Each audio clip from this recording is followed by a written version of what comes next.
2000 nang matuklasan ng mga magsasaka ng Lalo, Cagayan ang tunnel na ito. Sa unang tingin, tila isang madilim na kuweba lang ang aming pinasok. May mga paniki? Okay lang ba dumiretso dyan? Pero habang lumalalim kami sa butas, lumalawak ng lumalawak ang tunnel. So kung kanina nakayuko talaga tayo, halos nakasquat, ngayon dito, pagdating dito, nakakatayo na ako. Matangkad ako, 5'5" ako eh. So, palaki ng palaki yung butas. Saan kaya to tayo dadalhin ito? Kilala ang mga sundalong Hapon sa paggawa ng mga tunnel nung panahon ng giyera. Ayon sa kasaysayan, strategiya nila ito para makaiwas sa mga air raid ng mga eroplano ng Amerikano. Ang lawak pa nito, grabe. Ang layo pa. Iisipin mo may kalsada dito eh. Halos 15 minuto na kaming naglalakad sa loob ng madilim na tunnel nang biglang... Uy! Nagsasanga dito? Opo. Oh, may isa pang... May chamber siya. So, hindi lang siya iisang diretsyong tunnel na ganun. Nagsasanga-sanga siya. Parang kala mo highway na merong mga iski-iskinita, no? Pinasok namin ang isang kwarto. Pero may iba na palang nagbabantay dito. Huliin ko yung sawa. Ano? Sawa. Ay, sawa. Dami yung ilaw dito, dami yung ilaw dito. Ano? Sawa? Oh my God, may ahas!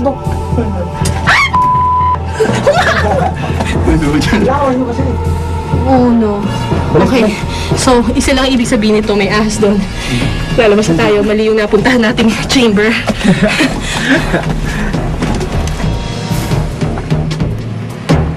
Maya-maya pa, isang ugat ng kahoy ang tumambad sa aming nilalakaran. Sawa. Ugat na to ng puno. Oo. Sinundan namin ito at Mas lumalaki yung ugat, dumediretso papunta doon. At saka mukhang pataas na siya. Paahon. Maitim na siya, oh. Dapat may ilagay dyan na. Sundan natin ngayon. Sundan natin. sa dulo ng tunnel may naaninag akong liwanag. Saan kaya ito patungo? Oh my! Ito na yun! Ito yung pinasok ko kanina. So, ibig sabihin, sa ilalim ng puno ng balete, gumawa sila ng tunnel Paikot-ikot. na paikot-ikot.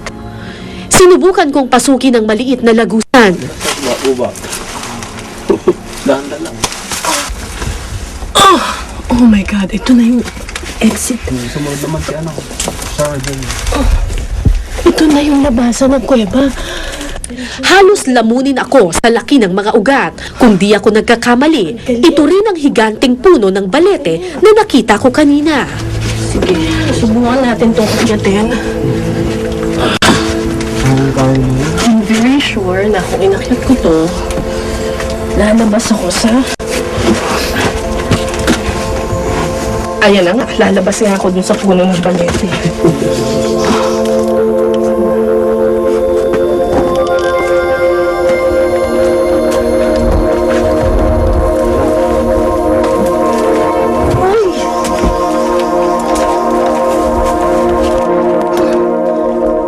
Bakit ito ginawa ng mga Hapon?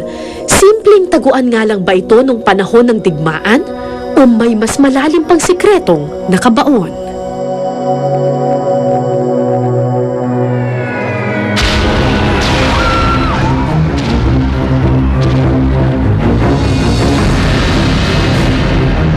Noong World War II, iba't ibang bansa sa Asya ang sinakop ng mga Hapon.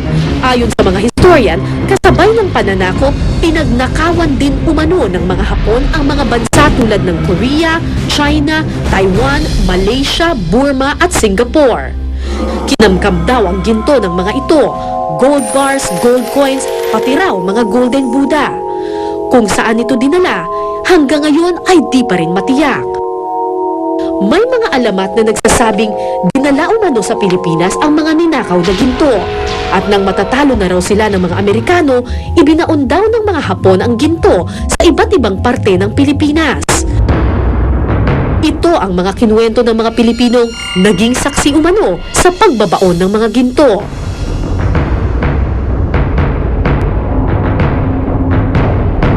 Si General Tomoyuki Yamashita ang huling general na namuno sa Japanese Imperial Army sa Pilipinas. Siya ang sinasabing namuno sa pagtatago ng di umanong ninakaw na ginto ng mga Hapon. Malungkot, masaya, halos nandiyan na lahat. Ito ang dahilan kung bakit maraming treasure hunters ang interesado sa mga bayan sa dulo ng Cagayan. Sa inyo pong hinala, meron pong binaon na treasure ang mga Hapon dito sa Gonzaga. Sa akin, ayon sa pagkakalam ko, napakarami. Napakarami. Napakaraming ibinoon dito. Dito lang sa area ito, walo na yung malalaking stop dito eh. At isa doon pupuntahan natin Yun ngayon. ang isa ang pupuntahan natin. Okay, halika na po sir. Let's go. Mahigit 10 taon ng treasure hunter si Ka Aris. Di niya tunay na pangalan. Iniwan na niya ang kanyang trabaho at pamilya alang-alang sa ginto. Ang bayan ng Gonzaga ang isa sa mga itinuturing na entry points ng Japanese Imperial Army. December 10, 1941 nang dumating sila sa bayang ito. Gonzaga rin ang isa sa mga exit points ng Japanese Army noong 1945 nung tapos na yung gera at papatakas na sila papuntang Taiwan. Kung kaya naman maraming treasure hunters ang naniniwala na kung may kayamanan mang ibabao ng mga Hapon, posibleng isa ang bayan ng Gonzaga sa mga lugar na pagtataguan nila nito. Habang naglalakad, ipinakita sa akin ni Ka Aris ang isang set ng Japanese codes na kanyang iniingatan. Nanggaling pa umano ito sa mga Hapon at laman daw nito ang mga simbolong ginagamit ng mga Hapon sa kanilang mga treasure map at treasure sites. Maganda ito, magsalukod ka. Sinilas mo naman kasi madulas. Makalipas ang ilang oras, narating din namin ang hukay nila Ka Aris. Ay, ito na!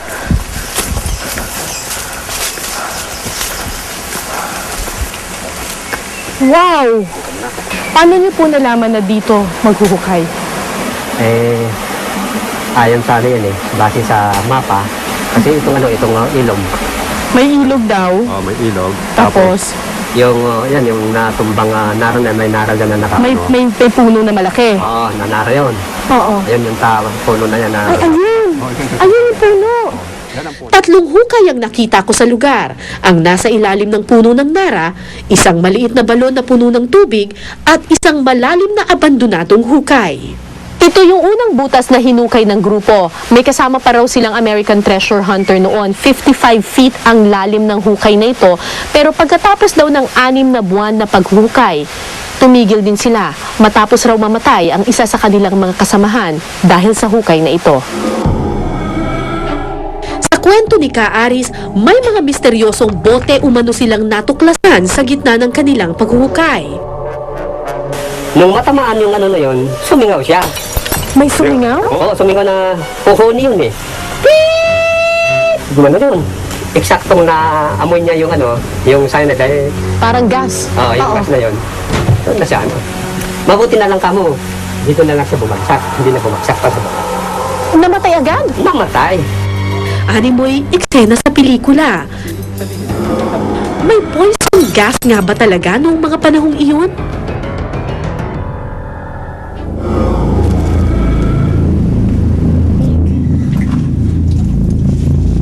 Katakot.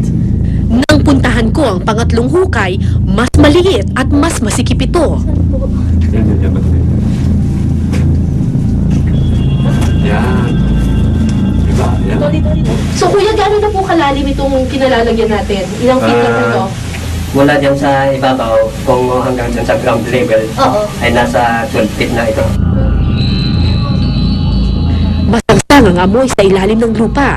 Ayon kay Ka Aris, naka-jackpot daw sila dito kamakailan.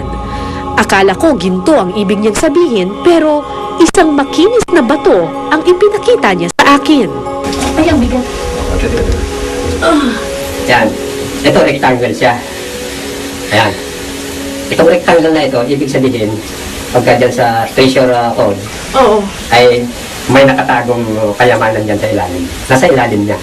Bato yan na ginawa ng tao na palatandaan. Na ibig sabihin, pagka naabot mo yung ganyang may nakakita ka ng mga ganyang palatandang ganyan, may mahalagang bagay na nasa ilalim niya. Hindi ko alam kung paniniwalaan ko si Ka-Aris nung mga panahong iyon. Marahil dahil hindi ako treasure hunter, sa aking mga mata, simpleng bato lang ang mga ito. Ang sa ating kakuan, di ba kami pagtawanan? At saka hindi naman kami nang hihingi ng anuman tulong sa kanila. Kundi sarili lang namin yung aming inaabala at saka ibig sabihin wala silang pakialam sa buhay namin.